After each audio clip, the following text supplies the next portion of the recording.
Give him it just give him a little. It just all right. Put it like this. It just give him a little butter for the cornbread. That's it. Yeah.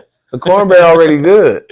The product is already there. Yeah. When we throw this butter on that thing gonna hit a little bit.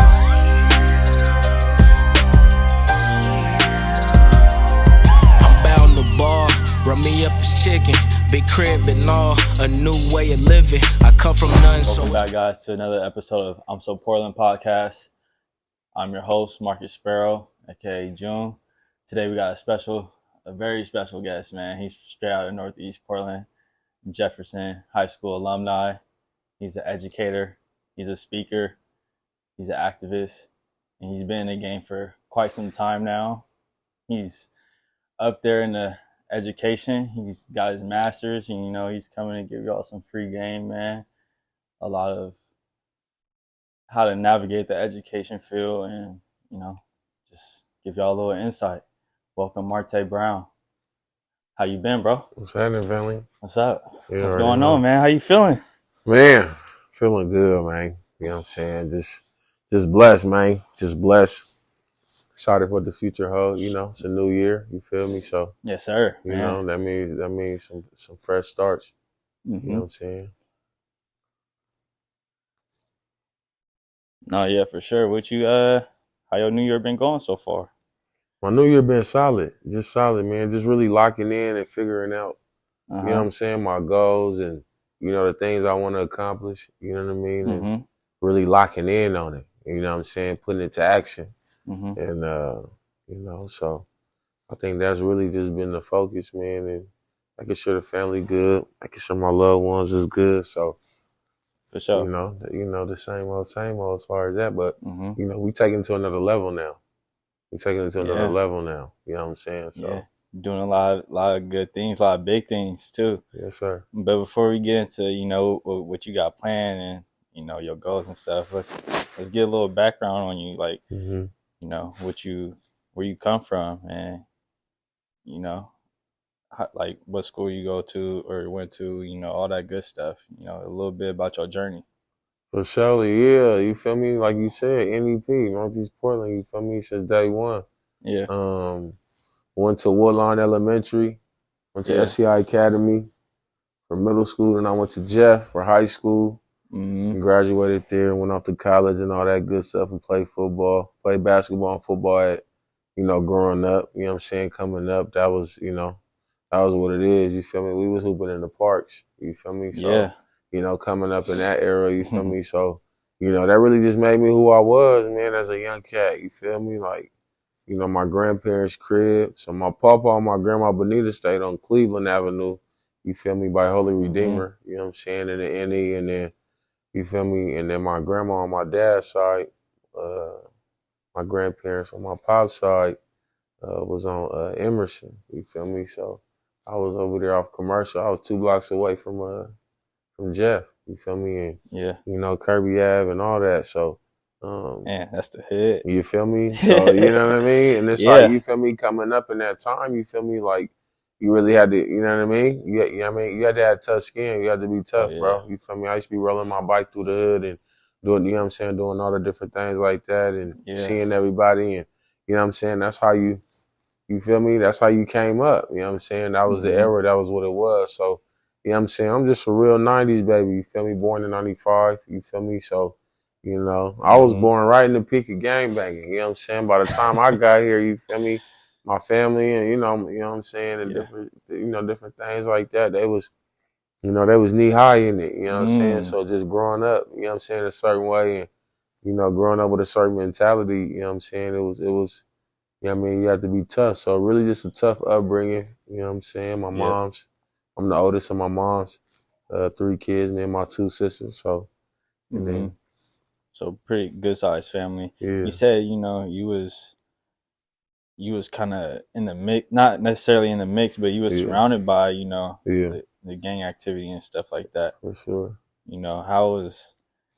How was that? Because you could have easily, we see where you are now, you could have easily fallen down that wrong path, Yeah. Was that tough to, not join? Oh yeah, I mean, you know what I'm saying? And affiliations is, you know what I'm saying, it gets spicy. Yeah. Depending on, you feel me, on who it is and who you talking to, right? But I think, it was what it was. Whatever neighborhood you grew up in, wherever you came up, that was just an environment. So I think you just, you knew, like I knew at a young age what it was and what was around me and what was going on. Mm-hmm. You know what I'm saying, in the neighborhood where where I was at, or where I was, coming up and learning different things. And so you already kind of know. And the big homies was already giving me the game on some like, hey, you feel me? We need you to do something different. Yeah. Put the hood on in a different way, you feel me? So I think shaping the mindset of it too, you feel me? Like, okay, yeah, we can go and do this, but you know what I'm saying? If we go over here and do this, we able to be just as powerful, but in a way that's going to be positive. You know what I'm saying? Because if you go this other way, it's going to be all this other shit, and then it's going to go sideways. Mm-hmm. You know what I'm saying? With different, whether it's time or, getting, getting smoked or whatever it is. You feel me? Because that's what it was, and that's what it is. Mm-hmm. Especially when you knee deep in it like that. You feel me? And so I think the biggest thing too, like, people don't know, what it originally stood for.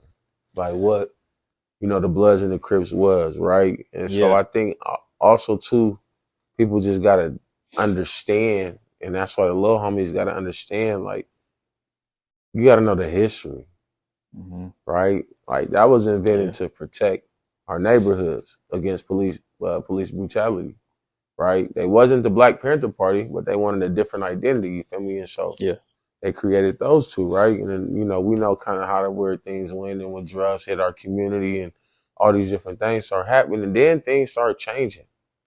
And now here we is in the era where, you can't wear a certain color. If you from Whoopty Wop, then you can't be, if you from over here, you better make sure, you know what I'm saying, that it's good. If you go to the other side, whatever it is, like all these different circumstances and what we call protocol, you feel me? Yeah. On what it was. And it's just like, you know what I'm saying? You just got to understand what it was stood for, right? It's like blood, right? Brotherly love overcomes our depression, CRIP, community revolution, and progress. Those are the acronyms for that. You dig what I'm saying? So when you look at that, that's not negative. Not at all. Where did we start missing the message of uplifting our community and helping our community revolutionize and progress, right? And also, how can we have our brothers back in the time of need? That's all connected. It is. So people just got to do their homework. So I was able to come up in that era to be able to learn the history, but then also too, like, take a different route and then show the hood that it's possible. Yeah, and we seen you do that now, and not only that, but you kind of reaping the fruits of your labor too. A lot of things is changing for you. Yeah, sure. But I mean, you said you gotta learn is that something that you learn at a young age, like the history and the background of it? Is that kind of like what deterred you from that path? I think as I got older, I started really talking with the OGs and then reading a little bit more. So I would say when I got older, when you younger, you feel me, it's just like, okay, you feel me, like you just see everybody chunking up the set, doing what they doing, you feel me, wearing certain colors, wearing certain, you feel me, like, they make it look, it's really enticing. Yeah, my mama, you feel me, like, and so, you had that aspect of it, but as you get older, you just do your homework. I just wanted to really figure out, like, really what it was in terms of, like, hold on, man, what's the origin of this stuff? Yeah. Like, what's the real, right? You got to think, man, we live in a system where everything is so twisted up. Everything is such a, a truth and a lie. I want the truth. I want to know the real. You know what I mean? Like, not the surface. Yeah, I mean, and so you gotta read. Sometimes the lies is, the truth could be embedded in a lie too, though. 100%. It could get real tricky. That's what I'm saying. And that's why I just be like, I just can't go off what certain people say, or like I gotta do my homework. Like I gotta research. Mm-hmm. You know what I'm saying? My undergrad degree is in psychology. I got a BS in psychology and human development. You feel me? Like, to know the mind, you feel me, is to know the cycle of the life. Because everything is all in your mind. How you grow up, who raised you, your environment, all is attached to the psychology of your life. How you adapt to people, how you listen to people, you know what I'm saying? How you don't. Right. All the elements and the aspects is all psychology of a human being. Maslow hierarchy of needs, right? Basically what that says is, Maslow said, if a human don't have the basic needs, basically don't expect nothing. So basically food, shelter, you know what I'm saying, a place to sleep. Right. So if you know what I mean? Like the basic needs that we, that sometimes we take for granted, right? Maslow saying, a psychologist is saying, yeah, if a human don't have that, don't expect nothing.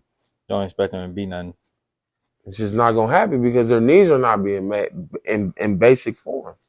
Yeah. If they don't have people that love them or care for them or whatever it is, food, shelter, somebody, routine, right? I mean, all that equals routine. Yeah. But sometimes you do got those stories, where, people don't have nothing and that just make them go harder and really make something for themselves. But what's the percentage? It's not high.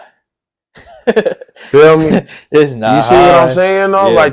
Like we talking the grittiest of the grittiest. Yeah. That's able to really dig deep and be like, I'm about to make it out of this.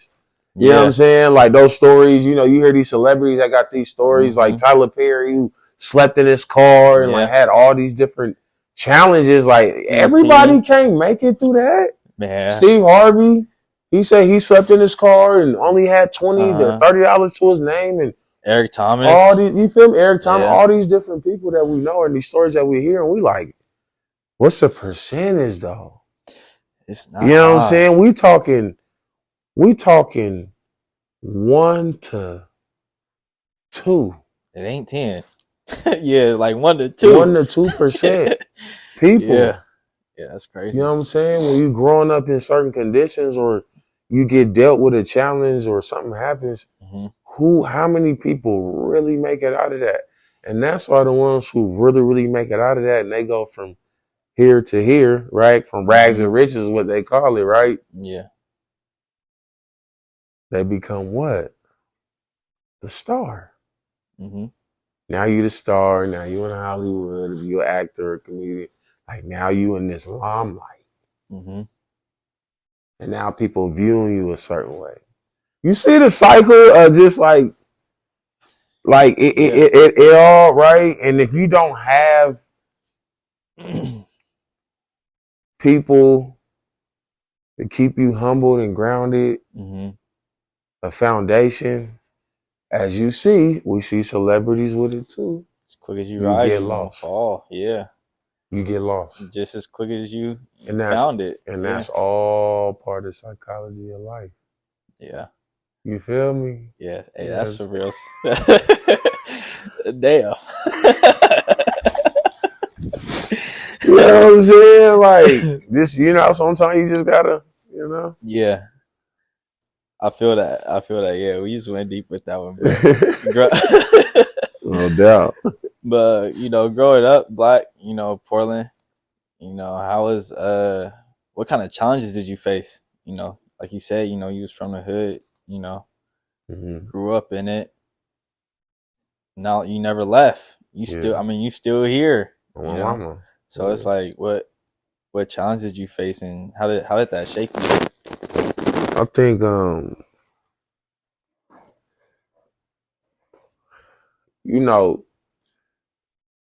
single mom, 3 kids.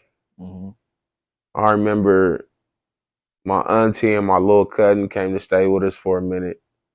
So now it's 6 of us in an apartment. Just real humble beginnings, and just in terms of just having to just get it out the mud. I see mom grind in and day out.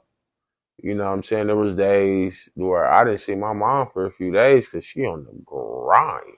And she calling, this when we had the house phone, she calling the house phone like, Martae. You know, she don't call me Martae, no, she call me my whole name, but hey, who, like, make sure this.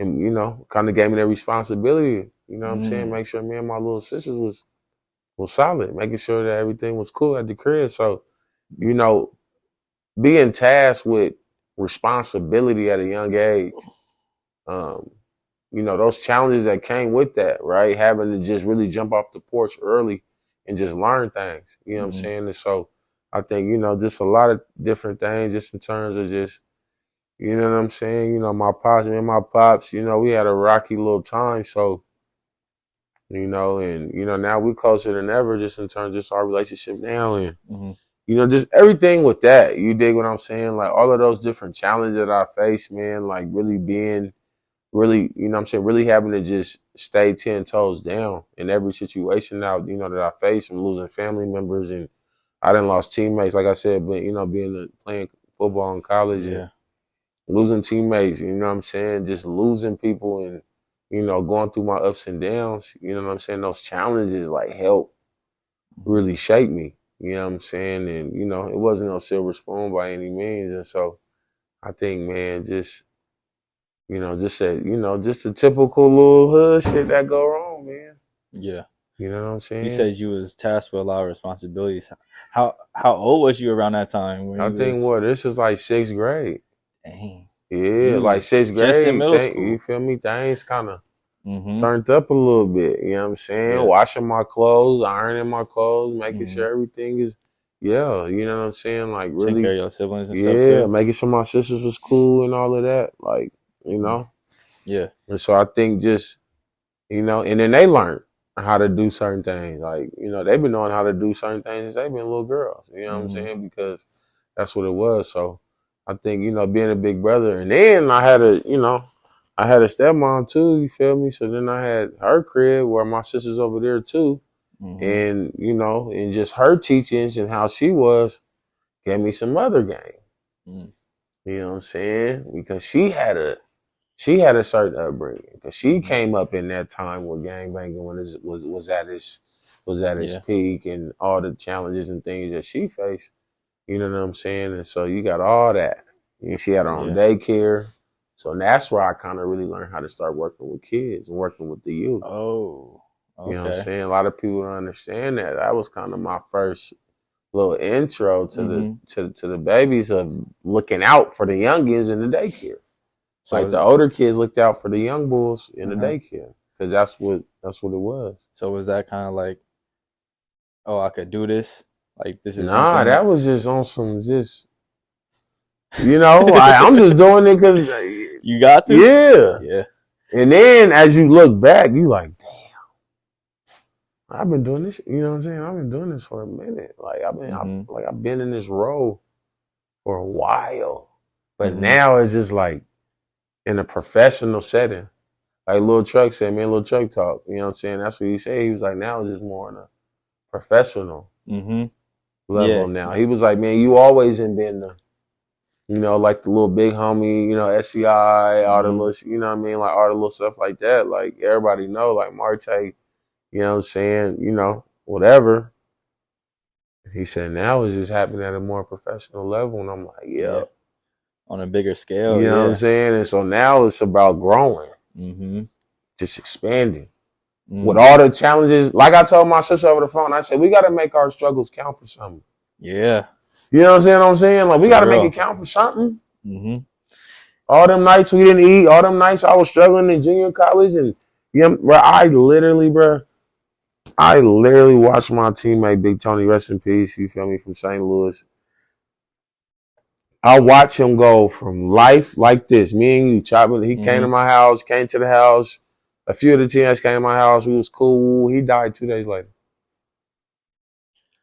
You know what I'm saying? Like, threw us all for a loop. Like, tore us up. You know what I'm saying? Died in his sleep. Passed away in his sleep, bro. I found out on my way to the airport, I believe, when I was coming back to the town. So this wasn't during season? No. This is like kind of right when we was going back home. That's still crazy. For Christmas break. Yeah. Like, tore my mind up. I was like, wait, whoa.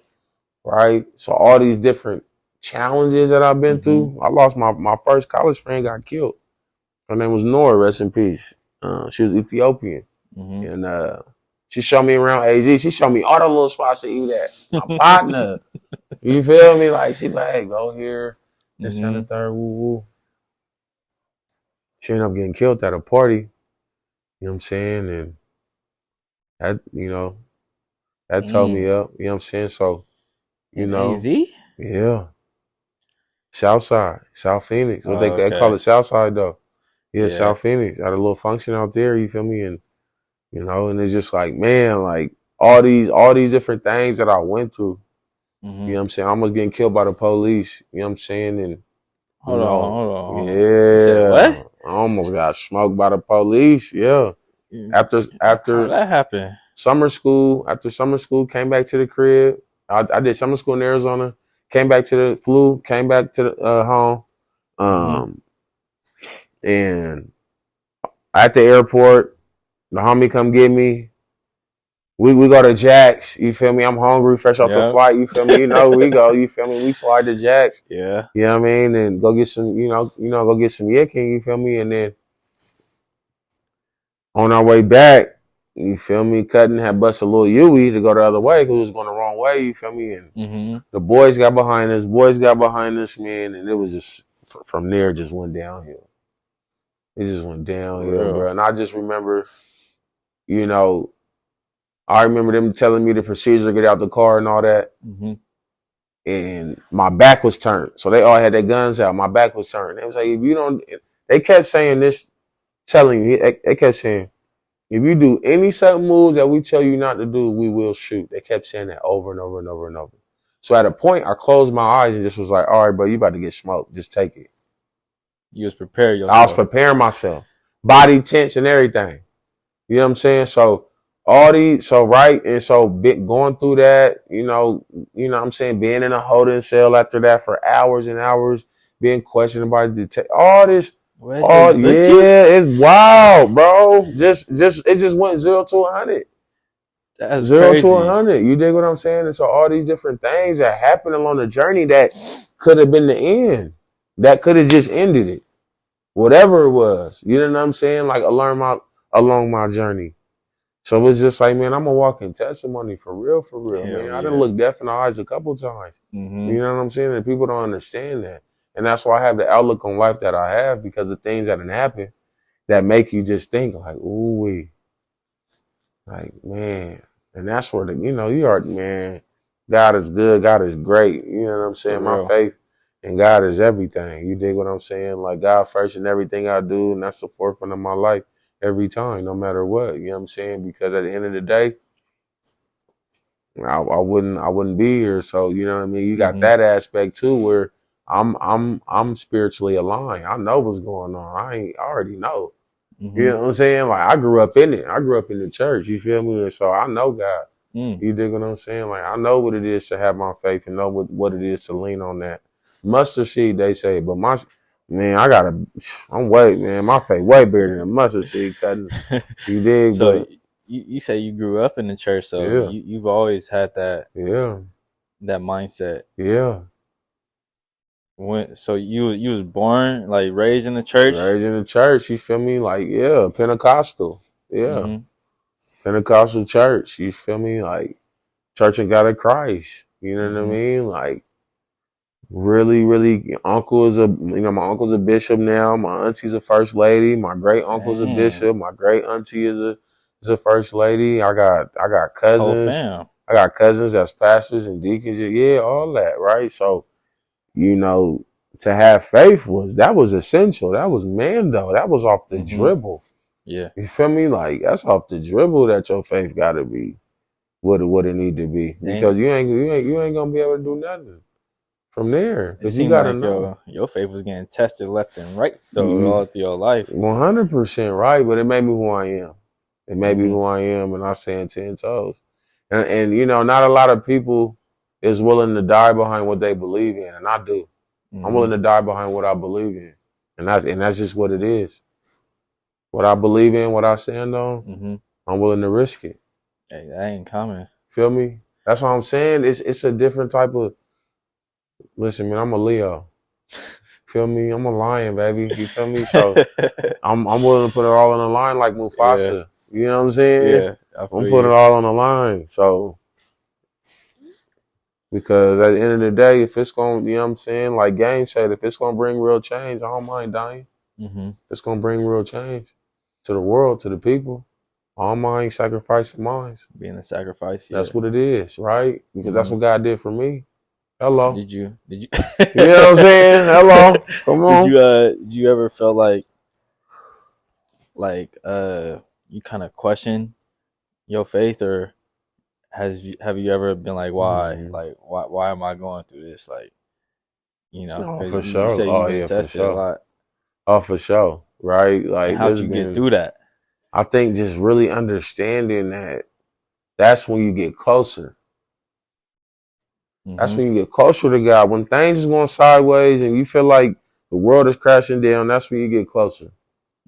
That's how you get closer to God. And I think I just started learning that because no matter what, God is still good.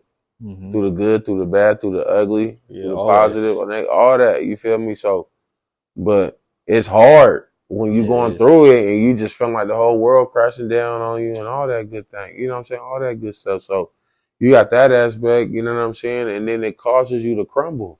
You know what I'm saying? And then now you lost your faith. Now it's the blame game. Now that seeks into your mental health, right? We're going back to the psychology of health. I'm not health, of life. Right. Now you might get into a depression. Now it just keep going down a rabbit hole of things. But when things are challenging, when things is going south, get closer to God. You dig what I'm saying? Yeah. Get closer. But don't get closer when it's all good too. Yeah. You gotta give him thanks for You know what I'm saying? Yeah. It's so many moments I just like, God, I thank you. Man. That's it. Like you feel I might be in Winco.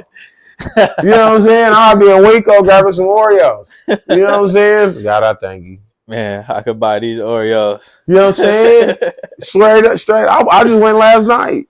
I went last night. I was pissed. I didn't get a chance to get my milk and cookies last night. I fell asleep. You feel me? But yeah, all that. You know what I'm saying? But it's just like, bro, like, you just gotta have that faith. Yeah. You just gotta have that faith. You know what I'm saying? And I told God, like, I fully surrender. I fully surrender to your calling and your purpose on my life.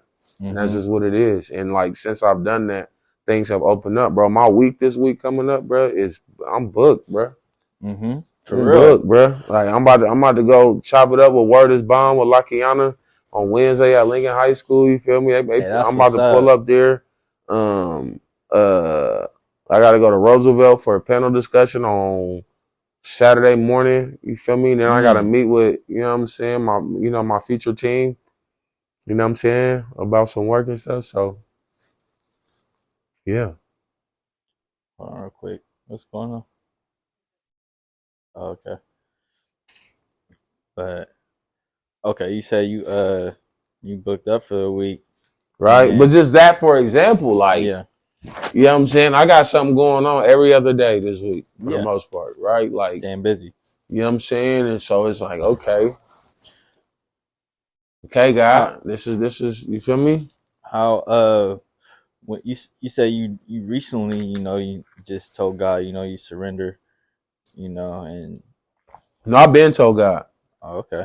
I've been told God. I would say about when I first started working in education. All right, if this is what you want me to do, this is my purpose, and reveal it. And that's how you knew education was your path? I knew it. And now as I'm It's my 6th year in it with the district, and self-explanatory. Man, you've been making moves, bro. I've been following you for sure, and I could already see the change. You know, that's like I said, you reaping the fruits of your labor for real. Yeah. And what other? I mean, I know what you've been doing. Mm-hmm. I've been following you real close, but like, Mm-hmm. you know, give the people, you know, some insight on what you've been doing. Like these past, like you said, 6 years you've been doing this. So, you know, give a little rundown of, like, what you've been a part of. I know you was a part of like Big Yard. You know, Mm-hmm. give us a little bit more of that. You know. Yeah, I was part of Big Yard. You know what I'm saying? You know, with Brendan Scarlett, aka you know B Scar. I was a director of personal growth and development with that camp, with the Big Yard Academy. It was dope. 2 weeks at University of Portland. You know what I'm saying? We had the youngest middle school age, and I think it was about 25 of them, 20 to 25 of them, you know. And it was solid, man. It was a beautiful time. You know what I'm saying? Summertime, it was hot, you know what I mean? Hot days. That was when it got like to like 100. You know what I'm saying? On one of them days, you feel me? And so we ended up having a documentary that just came out about like about 2 months ago. And so we had a premiere for that. You know what I'm saying? So that's on YouTube, so people can go check that out on YouTube. The Big Yard Academy. It's 3 episodes on there. You feel me? You can just get some insight on just what it is. SCI, obviously, always been a part of SCI since elementary, and so. I teach up there and work with the youth up there with middle school and high school. Yeah, like I mean, working for the school district, for our city school district. And then, man, I just do it all. I do it all. You know what I'm saying? When it comes to the young lives, when it comes to the youth, I try to make sure I, you know, just stay present. Camps, basketball camps, football camps. I just been able to spread my knowledge from, you know, my sports journey, because that's what it was, playing football and hooping and all of that. But football took me to college and then took me to pro for a little bit. And so all my experiences, you know what I'm saying? And, you know, being able to relate, you know what I'm saying? You know what I mean? With the young lives, it really gave me a lot of insight to a lot of things that a lot of people just don't understand yet.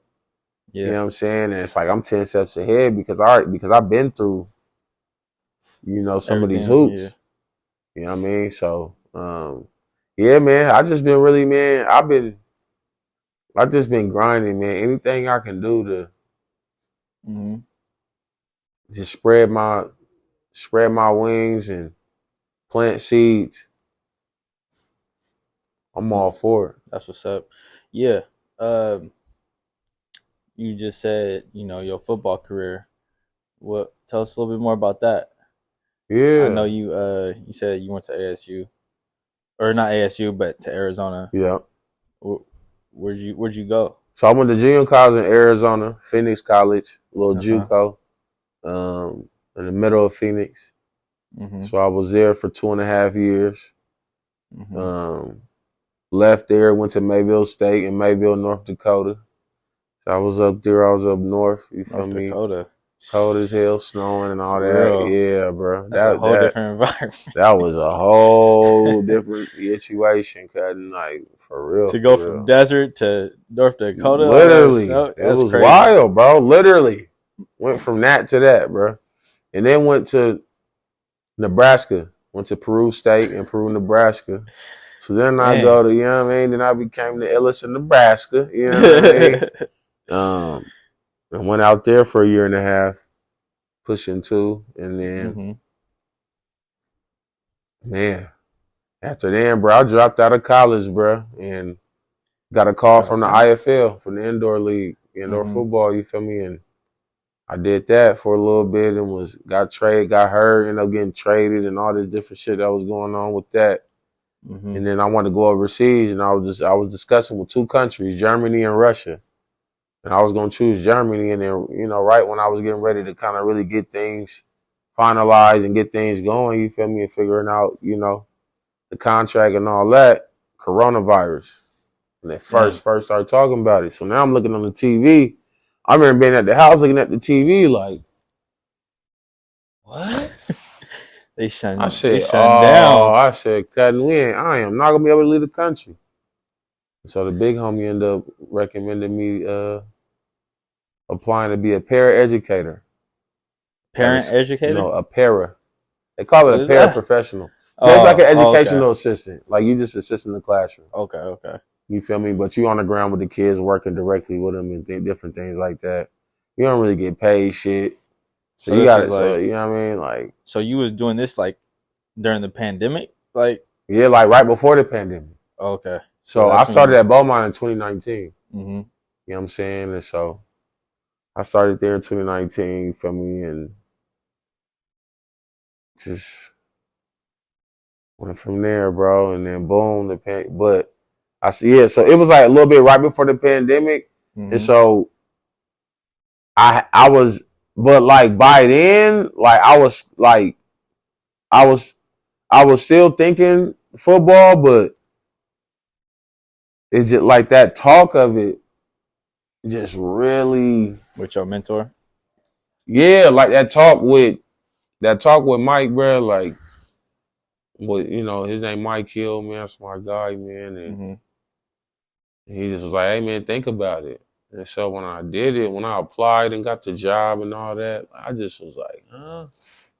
Like, this is crazy, bro. How I go from this to this?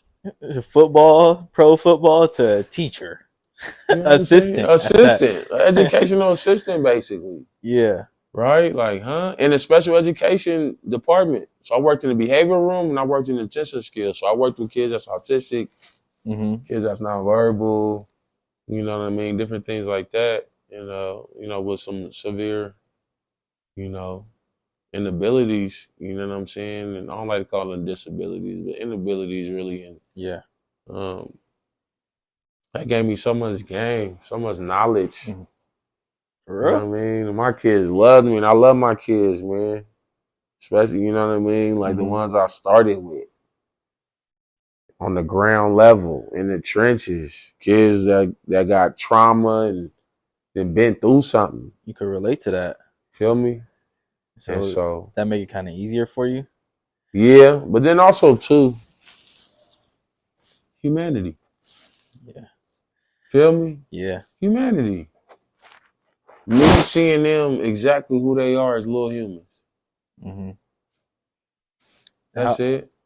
You said what age range was it? It's middle school. Middle school? 6th, 7th, 8th grade. So we talking 11, 12, 13. Mm-hmm. And you know, and during those stages, those are some pivotal years. It is. For real. Puberty, hormones, like, you know what I'm saying? I want a boyfriend, girlfriend, whatever. Yeah. All that. All of it. Be trying to kind of fit in. And then if you notice, if we look at all the little gangsters from back in the day, all the homies, all started young. They all started middle school. Yeah. You start seeing it like, some of you seen it in 6th grade, some even earlier, but 6th grade, you like 7th, 8th grade though, you like, ooh, shit, like, ooh, the homie, man. Yes, yeah. A lot of the homies was off the porch by 7th, 8th. Oh, yeah. Easy. 7th, 8th, it was over. Before high school. Yeah. You know what I'm saying? And so, that age range, man, I think I'm blessed I think I'm a good fit for that age. I mean, I can, you know, I'm versatile. It don't matter, right? Because the kids on my caseload now is all elementary. For real? I got all first graders, bro. What's easier to do it? Ain't no easier. It ain't no easier? Hell no. It's just different elements. It's just different elements. Okay. It's just different elements. It ain't sweet. It ain't easy. The young ones is. They be wildin'. What? I just some of my kids some beasts, cutting like real life beasts, bro. Like they don't care. Yeah. You know what I mean? They'll take off on you immediately. He off the dribble, just who are you? Get smacked up real quick. Quick. You know what I'm saying? So it's cool though, but bro. Being from that, have you ever had that happen to you? Somebody try to fire off on you? Yeah, they ain't tried a little bit, but I ain't fake. I mean, they come up to my stomach, my lower, you know what I'm saying? Like, to my lower stomach, you feel me? So it's like, stop playing with me. If they do hit you, it's going to tickle. Yeah, you know what I'm saying? And, like, they know better. Like, oh, man, don't put your hands on me. Stop playing. You know what I'm saying? Like, you know, and I go by Uncle Martae, too. Well, you know what I'm saying? Either Mr. Martae or Uncle Martae, whatever they prefer. But the ones that call me Uncle Martae, too, it's like, man, stop playing. Yeah, that's a different level of respect. You know, yeah, you know what I'm saying? Come on, you know. How you get that name? That title? I just wanted to create a sense of home for the kids at school. Mm-hmm. You know what I'm saying? Like, if you look at what an uncle is, that cool uncle, right? Mm-hmm. Coach you through life, positive, be there to cheer you on, but also gonna check you. Mm-hmm. Gonna give you some knowledge and wisdom. Gonna love up on you, you know, and just give you that sense of belonging and like validate you. Mm-hmm. You know what I'm saying? And so that's what I want to provide for the kids. Mm. So Uncle Martae, that's a sense of validation. Somebody that they could come to. Yeah. You know what I'm saying? Somebody that they can trust. Mm. And somebody that look like them, understand where they come from. Mm-hmm. And it's been a success. That's not an easy title or, you know, something to get, though. But how long did it take you to do that, though? Build that trust, you know, that rapport, those relationships, you know? Well, I'm going to flex a little bit humbly. Go ahead. The favor ain't, like my auntie said, the favor ain't fair. So when I walk through the door, it's an immediate, like, who is that? Right? Like, who is this dude walking in with his backpack, with his little badge? You know what I'm saying? You know, and whatnot and all that good stuff. And they just really admire that. Mm-hmm. They really admire that. You know what I'm saying? Like, they like, dang. And so when they find out who I'm working with, they like, oh, you gonna be working with me? That interest is like, it's there. It's like that. Something that is just different. Mm-hmm. So God gave me that favor in that way. Yeah. You know what I'm saying? That's a gift. Yeah, bro. That's not something that you had to develop, like, over time. Like, I know you say you kind of got that immediately, that title and whatnot, but is that like a skill or something that you had to develop, or is that something that just is God-given? That's just a talent. I think it's both. Both? I've been doing this for a while. I've been working with the youth for a while, since I've been 14. My first job was a youth coach at Boise Elliott in the hot-ass gym. Feel me? You had Boise, SCI, 300 plus kids in there banging on the gym floor. Man. You dig what I'm saying? Saying the standards and all that. Yeah. You know what I mean? I came up in that. You feel me? So that prepared me for everything, bro. That's why I just can't thank SCI enough for just, you know, the knowledge and the wisdom and the experience that they gave me to be able to do the work that I'm doing. Because I've been doing it since I've been 14 years old. Even before then, right? Being called out of my classroom. Hey, Martae, you about to go upstairs and say all 7 standards, you feel me, to these donors. You like, what? All right, bet. Go upstairs, say the preamble standard. That's easy. I'm like, what? But you know what I mean? But it's just like, you just always, right? And I'm 11, 12, 13, 14, 15, 16, right? I'm getting put in these situations.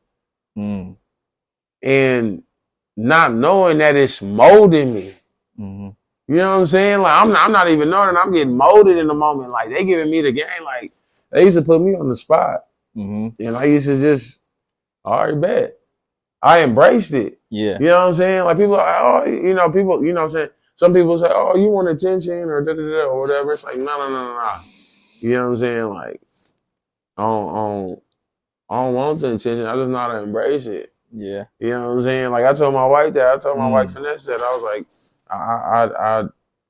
she was like, you don't want all this attention. Da-da-da. I was like, no, I don't. I said, I just embrace it. You know what I'm saying? Yeah. So, I don't want it, but you feel me? I'm a Leo. I'm a lion. Yeah. You feel me? They can't help but to see the spotlight is on you. And Simba and them coming through the jungle. You feel me? Like, I can't help it. You know what I'm saying? Like, it is what it is. You know what I'm saying? But, you know. That's good. What you call it? So you was being put in those moments, as a youngin, you was, especially to donors, like that's a big moment, and you representing all of SEI. Did you look at it like that, or did you feel that pressure, or a little bit? But you just, again, it's back to embracing it. Like, all right, bet. See, I grew up with my grandfather. My grandfather sold cars. My grandfather was this short, light-skinned black man with glasses with a smile that'll light up the whole room. Mm-hmm. And the way he spoke to people, the way he was able to captivate people, bro, I watched that. He sold cars, so you got to know how to talk. You got to know how to make people feel good. You got to have confidence. You got to know what you want to say, and you got to be charismatic. I learned that early. Right? So I learned that early. We talking 4, 5, 6, 7, 8, right? So then by the time I'm getting tested, it's like, all right, bet, I'm ready. You know what I'm saying? I'm going to tell you a story. My mom told me, it's crazy, we were just talking recently. My mom told me that when I was 3 years old, we was at a restaurant, and I stood on top of a chair, and I was preaching to my cousin because he was acting up or something.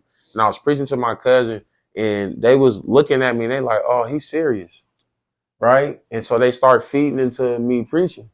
And I'm preaching, I'm sitting on top of the chair and I'm preaching. And they said that they start encouraging me. Like, yeah, say that. Say no way. And the more and more that they engaging, the more and more I'm saying more and more game, I guess, or whatever I'm saying. I was 3. No way. So mom said, everything that you're doing now, it's not a surprise. Because I seen that when you was young. When I was 2 and 3 and 4 years old, bro, I used to sit in front of the TV and watch Bishop T.D. Jakes. Locked in. I'll be quiet downstairs in the living room. My mom like, damn, where's Jamartae at? Like, it's quiet. I'm downstairs in front of the TV like this. Locked in. How old? 3, bro. 2 and 3 years old. Not watching TD Jakes I'm trying to tell you, bro. I call my mom right now. Hey, that's insane, bro. You know what I'm saying? I ain't never heard that like that. Bro, my mom just recently told me that, bro. Like, when we was talking and stuff, and I was talking to her and my sister on 3-way, and she ended up telling me that. And I just was like, dang, Mom. I mean, she told me before about the TD Jakes. Like, I knew that, but the whole standing on top of the chair thing, though, I was like, that's whoa. Crazy. Like, and I was 3. My daughter's 4. So just to picture me at that age right now, like preaching and whatever I'm doing is crazy. And that's why it's like now here I am preaching in a different way. Preaching this hood gospel. You know what I'm saying? Man. Preaching this hood gospel to the youth, to the people. You know what I mean? Yesterday, the big homie Jermaine sent me at the game with the Benson and Jeff. The girls played yesterday, and Grant and Roosevelt and all that. The big homie Jermaine called me, said the hood spokesman. You know what I'm saying? For real though. You know what I mean? I'm the hood spokesman. At this point, bro, you really is. You know what I'm saying? When I talk on behalf of the churches. I talk on behalf of the people. I'm the voice for the voiceless. And I stand on that. Because there's people in my community and where I'm from and different things that, they still got to get free. See, the thing is, my mind is free. Some of these parts of my brain is unlocked. I'm free. So my conversation is different. My walk is different. My vibe is different because I'm free. When we free ourselves, we can understand what it really does for us, for our spirit, for our belonging. You know what I'm saying? That's why I'm studying. I'm going back to the ones that started, that started this revolution, man. The Bobby Seale, Fred Hampton, Huey P., all them guys, you know what I'm saying? I'm going, I study them. Oh, yeah. I study them, you know what I'm saying? So, the 10-point program, you know what I'm saying? I study what that is and what they ask for the people.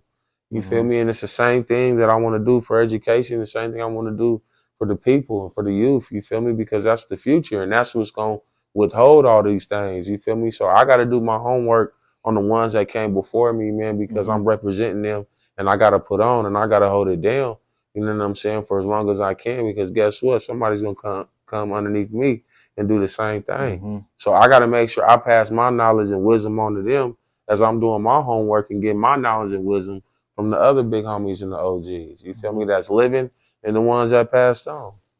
Is that what you're doing it for? Is the youngins? Yes, sir. I'm doing it for the people, man, for the ones who think, you know what I'm saying, like there's just no hope. I'm doing it for the ones that's just hopeless. The one that's just like, man, I just can't, I just can't seem to, you know what I mean? I'm doing it for them. I want them to know that it's possible.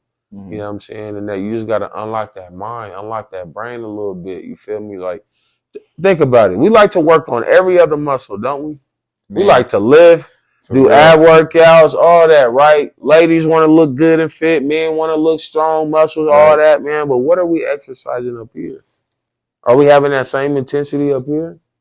Or do we only care about our outside and the physical? Right? But this is a true testament of the real muscle and the real gains that we could really benefit off of. Yeah, for real. You know what I'm saying? Man. Like, this could change everything, bro. Like, Gillian Wallow, I watch their podcast a lot. Me and I work for Gang. All the time. They got an acronym, it's GAME, right? Giving out GAME. God's Attention, Motivation, Education. When I heard that, it changed my life. Oh, wow. I didn't know that's what it stands for. God's Attention, Motivation, Education. GAME. Come on. You dig what I'm saying? Yeah. God's attention. That starts with the mind, the body. Motivation, education, self-explanatory. Yeah, that all start up here. Come on. All that. That's it.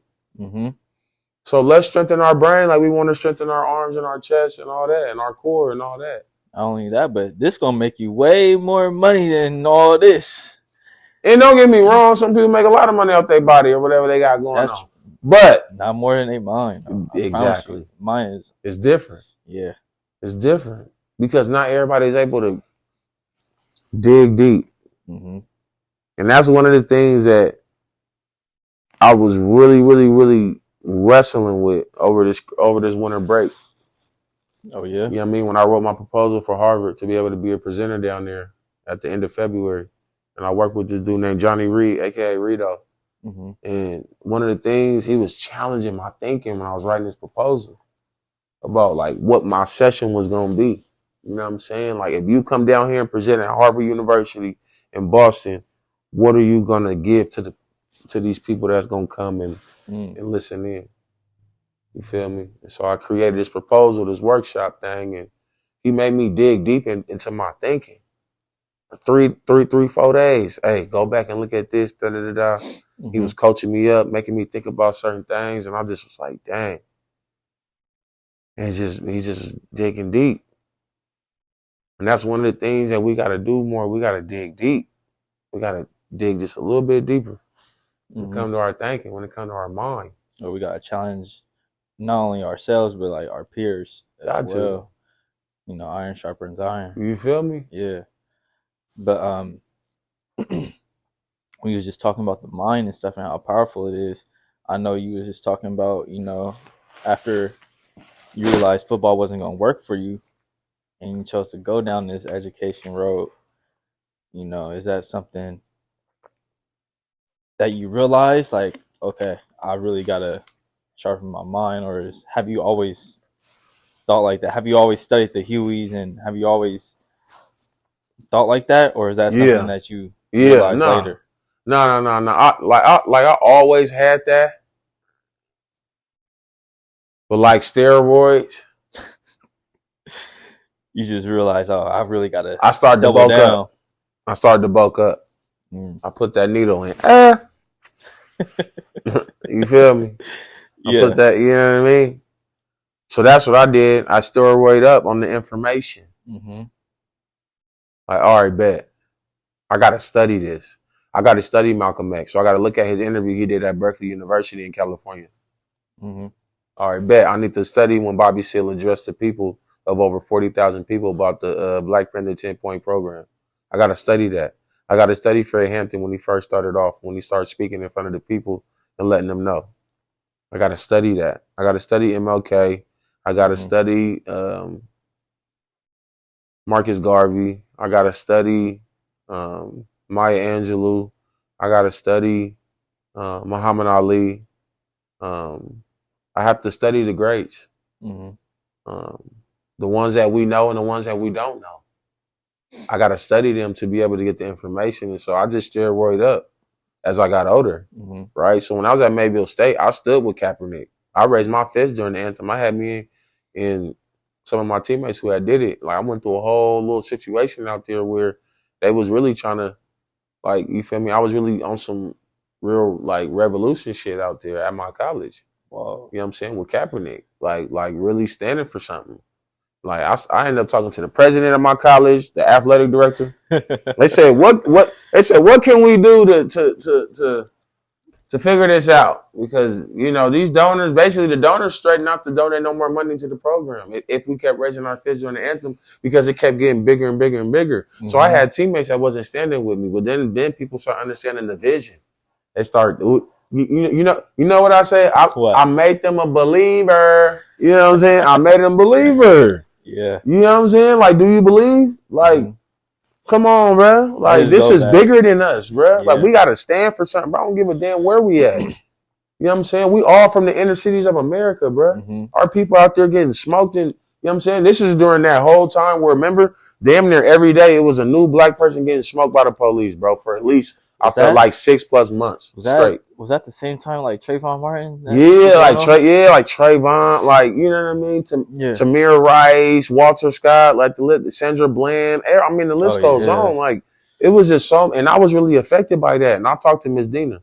She was the multicultural director at the time of this club that I was a part of. And so I remember going to her, talking to her, letting her know what's up. And I remember she told me, like, Martae, is you ready for them? Are you ready for people not to stand with you? If you're not ready for that, then you need to think about you need to rethink it. If you are, then let's do it. I looked outside in the middle of nowhere and I sat there for about 45 seconds and I said, yeah, I'm with it. I'm with it. Dang. You didn't take and no from then on, I addressed my whole team after practice. Telling you, my teammates that was at Mayville State, bro, y'all, hey man, y'all can document this. Y'all know this. Ones who I went to college with at Mayville State University in North Dakota. Yeah. They can stamp that. I addressed my whole team. And I had people that wasn't with me, and I had people that was with me off the gate. But either way, the ones who wasn't a believer, I made them believers. You was gonna do it regardless, though. I was always had to be done. Come on, it's in me and it's on me. You feel me? Nah, I feel you. You said something else, you know, about how when you study the greats, pretty much at speaking, you know.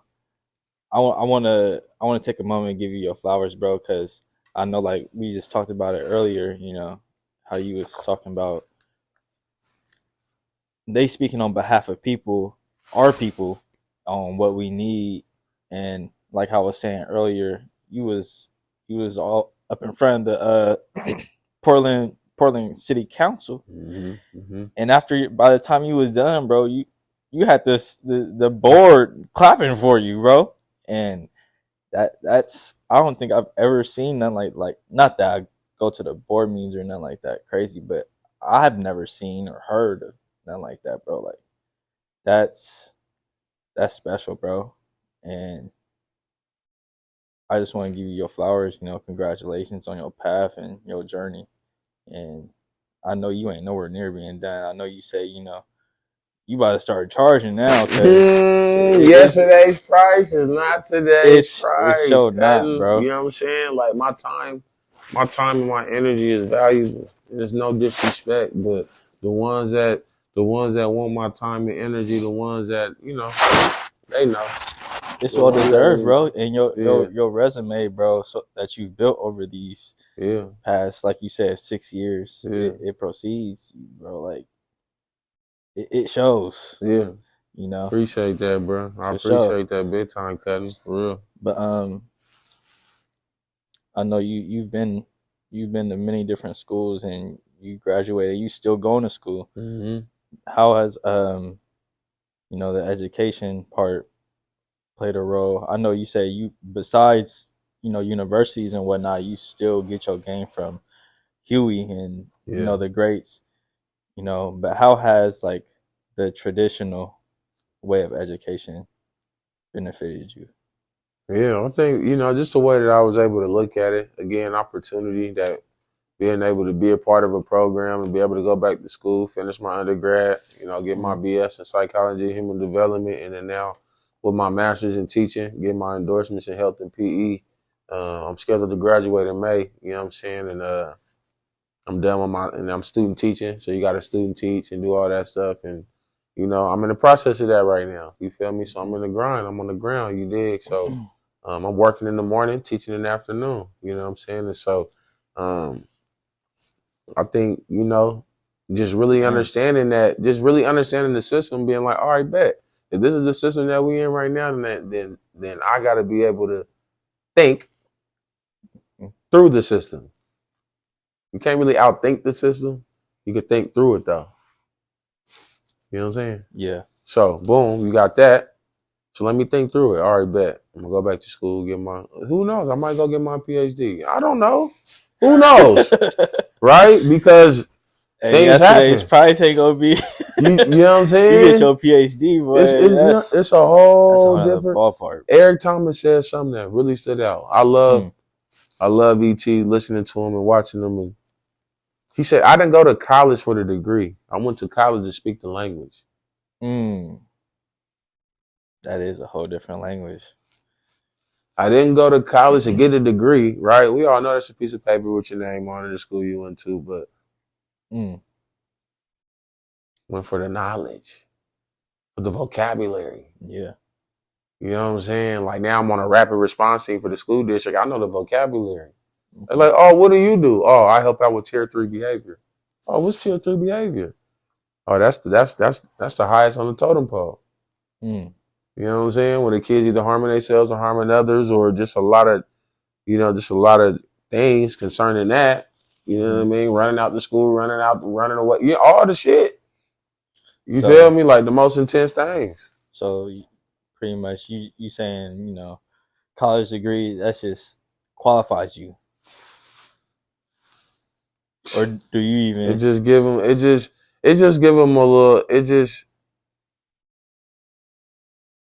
all right. Put it like this. It just give them a little butter for the cornbread. That's it. Yeah. The cornbread already good. The product is already there. Yeah. When we throw this butter on that thing gonna hit a little different though. Yeah. That's basically what it is. Okay. You know what I mean? Okay, Martae with a BS and a master's. Okay, that hit a little different. Not saying that Martae just by itself without the degrees ain't the cornbread, but that butter, okay, he got 2 degrees though. In other words, the icing on the cake. You did. Yeah. You know what I'm saying? Okay. Like, I got you. You know what I'm saying? And that's just that's just some soul food for the people real quick. You know what I'm saying? Red beans and rice with the cornbread. Hello. You know what I'm saying? That's it. Man, that combo is crazy. Absolutely. You gotta have it. Absolutely. Fire. But did you always, just to go back on that topic of when you first started the education, did you know, how do I put this? So like you knew like you was going to go to the education field. Did you know, like, pairing that with the public speaking? Because obviously, the education system, it don't pay that much. You feel me? Regardless of how you slice it. But, speaking is another outlet, to make more. Did you kind of figure was that a part of your plan? I ain't gonna lie, you can make good money depending on your route. I will say that. Yeah. Becoming a teacher. Teachers make good money. So I ain't gonna lie, they gotta kind of stop that narrative that teachers don't get paid. But I know they've been on strike and stuff, but if you like your veteran status and determine how quick you can get over on the pay scale, that really could help you, right? So there's teachers that's making 6 figures. For real? 100%. There's a teacher that's yeah. There's a teacher. You got to think you can like extra hours, taking on people's classes. Like if you add all that little money up, like, and you would, let's say a 15-year veteran teacher, and you making 90 or 95 a year on top of that little extra little bread maybe that you whatever. Like, yeah, you might look up and be like, damn, I made 100,000 this year. So I just want to make that clear that you can make some good money if you do it right. On that, though. If you do it, if you go about it the right way and you get the right knowledge on it, you can make some good money. And I'm saying on behalf of my, you know what I mean, my coworkers and colleagues, you feel me? That's you know what I'm saying, that's doing their thing. You feel me? So that's on behalf of them. You know what I mean? But I think, you know, just really back to what you were saying, I think, what was your question? My question was pretty much, you know, the challenging aspect of, you know, not getting paid as much as being an educator. Yeah. Oh, yeah. And with the speaking, so honestly, because I got it out the mud, I started off as a para-educator, which don't make shit, like 20-something thousand a year. Right. You feel me? I remember making $24,000 a year, bro. Dang. I was like, what? Oh, that's crazy. Like, that ain't shit. That's nothing. You know what I'm saying? Like, damn. So you got that, you know what I mean? But then I also, you know, just other source of income, but also too, like, that's just what I love to do. You know what I'm saying? It's just so happy that you can get paid some good money for it. You know what I'm saying? If you somebody that got a message, you somebody that people can really, you know what I mean? People, you know, somebody that they can listen to and take things from. I'm manifesting me being able to speak at Nike and Jordan. I want to speak at Nike and Jordan brand. Adidas, whoever. Don't matter. I'm putting it in the air now. Adidas, Jordan brand, Nike, tap in with your boy, you feel me?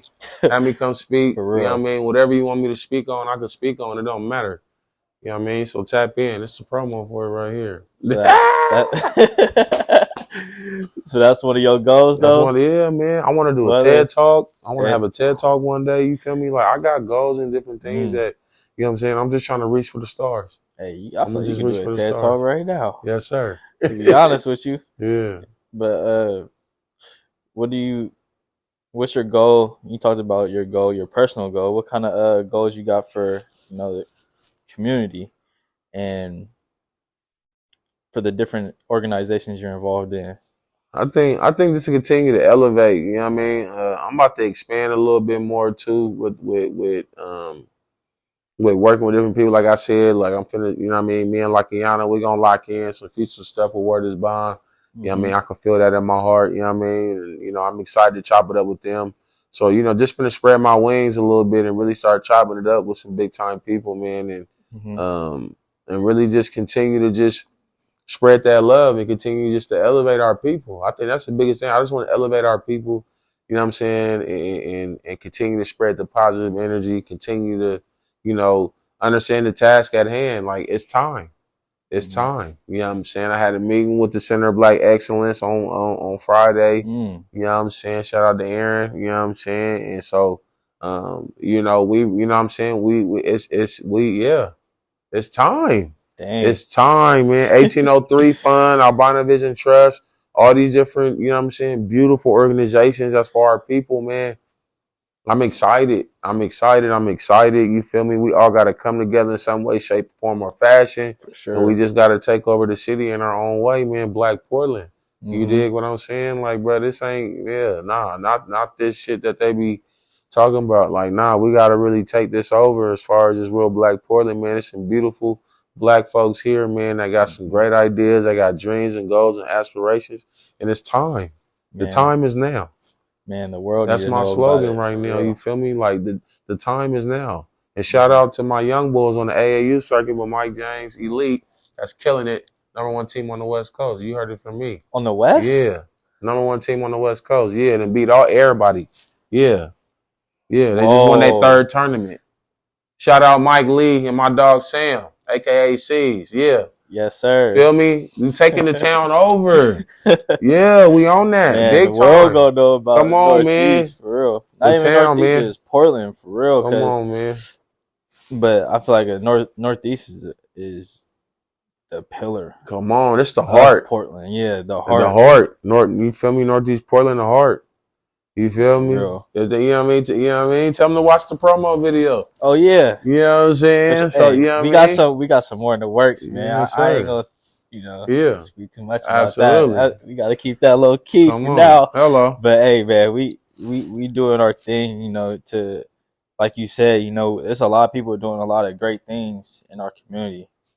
And, a lot of people, we gotta keep it going. People need to, just keep going.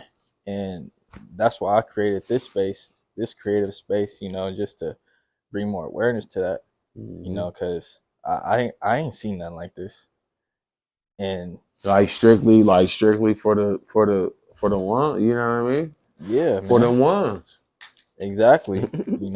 Like we just did Yusef before you, and he's been doing this thing too. A lot of people, Truck, he out there with Ramon, it's a lot of, like you said, word is bond. I've been seeing nothing but good things about that program. Killing it over there, cutting. It's a lot going on, and yeah, a lot of people need to know about that, bro. Yeah. But you talked a lot about your goals, about the organizations. What do you feel like? I guess you just kind of answered that. What do you feel like else needs to happen? For us to get on, like for us to be, known for real across the world. Not even just, like I said, not even just Portland, but Northeast. Just stay consistent, stay grounded, and just keep pressing on.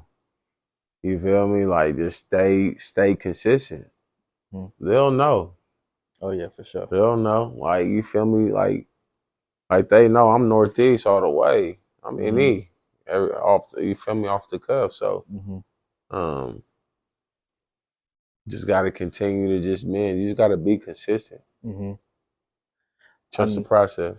I know you talked a lot about going to school right now. You got a whole lot going on right now. You say you're going to school, and then afterwards you say you teaching or something like that. Yeah. Right so after. So during the day, right, got my the job, working in the morning, my job that I actually have for the school district, and then I'm teaching in the afternoon, going back to Beaumont, teaching over there, health and PE, and then I got class on I got this seminar class Thursday nights. That's connected to my student teaching. So on top of that, you got your own family, like you said. Yeah. You got kids. Yeah. Your responsibilities and whatnot. Yeah. How do you balance everything? Sometimes I fail. Sometimes I feel like I be failing. Sometimes for real, cutting because it be a lot. You know what I'm saying? But I got a great support system. I got a great village that really, really, really has really. I'm just so grateful for. You know what I'm saying? And so without them, man, I'm not able to really do the things I'm able to do. You know what I'm saying? Without that village and support behind me, man. Like I said, man, them three at the house, you know what I'm saying? Finesse, Marley, and Jaleel, it's a blessing. It's a blessing. My bonus daughter is 15.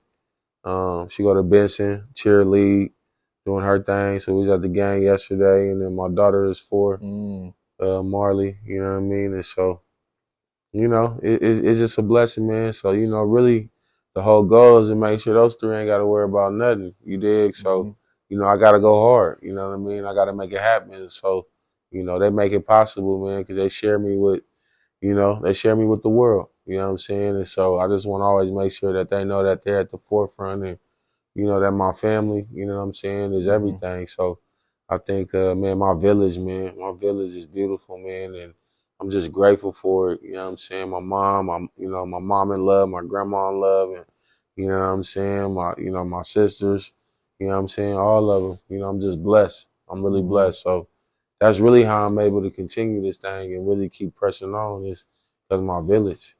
You got that support system around you. Solid. That's what's up.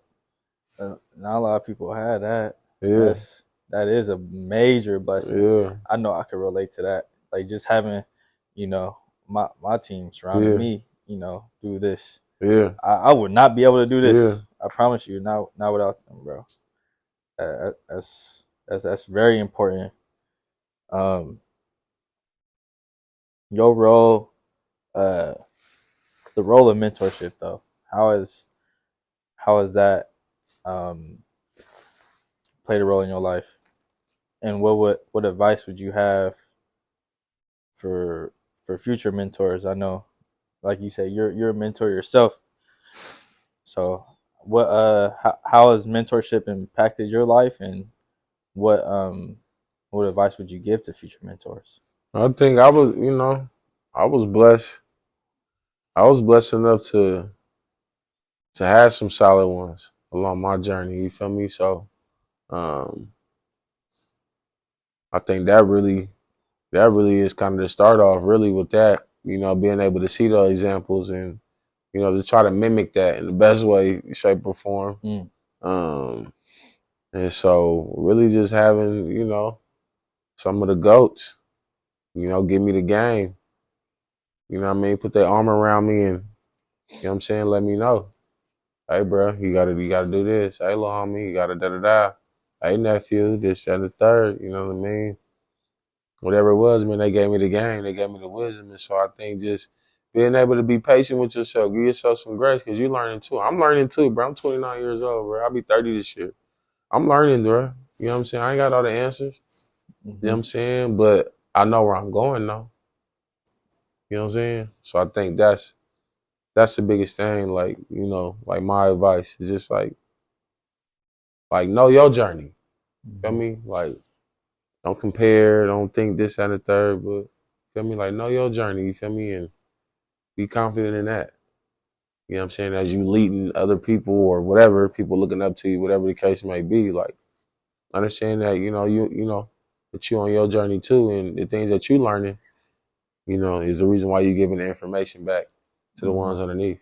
You know what I mean? The ones that's coming up, around you and that's listening to you. So that's really it for real with that. You know what I mean? You just gotta, you know what I mean? You just can't put too much on yourself because you're human.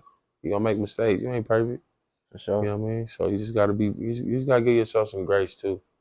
I'm saying that to say because sometimes I need to give myself a lot of grace sometimes, but I'm just so hard on myself. You know what I mean? We're our own worst critic of ourselves, right? So 100%. You got to be careful with that one. Okay, that's a good message for the youngest, man. I guess what other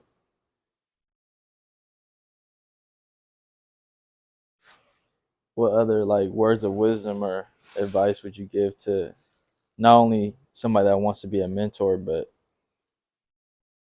someone that's just struggling to find their passion and don't really know where to start? Well, first and foremost, you need to have some type. You need to believe in something. I don't know. You need to believe in something. You need to have your faith. You need to pray. You need to ask these questions to the higher power about what it is placed on your life. And I promise you'll get all the answers that you need. And when you get those answers, but you got to pay attention. You got to pay attention. You got to be alert. You got to be aware. You got to be open. You cannot be blind. Feel me? Because God is everywhere. And I've experienced God through so many different people and things. And I just had to listen and pay attention. I walked away and was like, okay, God, that was you. Heard you. Got it. Copy. Literally. Airports, malls, corner stores, don't matter. Basketball games, football games, concession stand, don't matter. Concerts, God will show up anywhere and everywhere, bro. He will. You understand what I'm saying? So you just got to be alert. You got to be patient. You got to trust the process, and you got to put in the work. You got to stay consistent. You got to do the same thing over and over and over and over. You got to just get up and do the same. I get up and do this shit over and over and over, and people wonder why I'm able to stand in front of people or I'm able to speak, or I'm able to do the work that I do is because I do it over and I'm consistent. Mm-hmm. That's what I've learned too. You know what I'm saying? To master something, you have to do it so much to the point where you don't even think about doing it no more. That's just you. That's just who you are now. And that was probably some of the most realest, you know what I'm saying? Realest advice, bro. Like to master your emotions is to master self. Mm-hmm. Everything we do in this life is connected to an emotion. And we take the E off, then it's just that emotion. Whatever that is for you. Mm. And so within that motion, you're learning how to master yourself. That's some game. You feel me? Yeah. To master your emotions is to master self. Take away the E. You just got motion. You're trying to manage all these different things about your life. But the more and more you're able to understand and be open, you're able to master self. Because the motion is connected to yourself, the motion that you're taking, the emotions and the motion within it. You feel me? Let that sit like gumbo. Man, let that marinate. You feel me? Hello. But that's a good way to wrap this up, man. Yeah, I really appreciate it, man. You coming through. I know this ain't nothing to me, but I know this is our second time, and I appreciate, the patience and, giving us another chance at this, man. I really think this was something special. Absolutely, bro. And, just to show you that I know you got one already, man. Oh, no, yeah, I'm going to give you another one, bro, because I need it. You deserve that. Bro. Appreciate you, brody. You feel me? Yes, sir. And so, yeah, just thank you again, man. I'll tap in, man. Yeah. That part. Yes, sir. Make sure y'all like and subscribe, man. Stay tuned in. Big crib and all, a new way of living. I come from nothing, so it's mental that I'm touching gold. I know you see a bitch, I'm Rose City's very own. This mindset been the same since a young boy. I only ever talk wealth, that's my only goal.